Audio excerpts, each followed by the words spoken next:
Speaker గడ్డం ప్రసాద్ను కలిశాడు MLA Kadiyam Srihari. ఇటు ఆయన మరింత సమయం కావాలని చెప్పేసి వివరణ కోరుతున్నాడు. మొత్తానికైతే స్పీకర్ గడ్డం ప్రసాద్ను కలిసిన తర్వాత ఇంకా సమయం కావాలి, అసలు పార్టీలు ఫిరాయింపు కేసులో ఆయన వివరణ ఇవ్వాల్సింది ఉంది. ఇటు సుప్రీంకోర్టు ఆల్రెడీ ఇటు స్పీకర్ గడ్డం ప్రసాద్కి మొట్టికాయలేసింది. ఇన్ని రోజులు గడుస్తుంది, ఇన్ని రోజులు గడిచిన తర్వాత కూడా ఎందుకు యాక్షన్ తీసుకోవట్లేదు, వెంటనే యాక్షన్ తీసుకోవాలని చెప్పేసి స్పీకర్ గడ్డం ప్రసాద్కి ఇన్స్ట్రక్షన్స్ చాలా క్లియర్గా సుప్రీంకోర్టు నుంచి వచ్చాయి.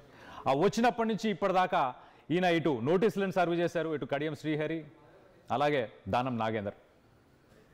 వీళ్ళిద్దరికి నోటీస్ సర్వ్ చేసిన తర్వాత ఇప్పుడు దానికి సంబంధించి కడియం శ్రీహరి స్పీకర్ని కలిసి నాకు ఇంకా కొంత సమయం కావాలి, ఇంకా కొంచెం టైం కావాలి అని చెప్పేసి ఆయన చెప్పడం.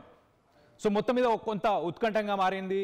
ఇటు కడియం శ్రీహరి మరి టైం తీసుకోబోతున్నారా, తీసుకున్న తర్వాత ఎలాంటి వివరణ ఇవ్వబోతున్నారు అన్న దానిపై కొంత ఉత్కంఠం అయితే మారింది.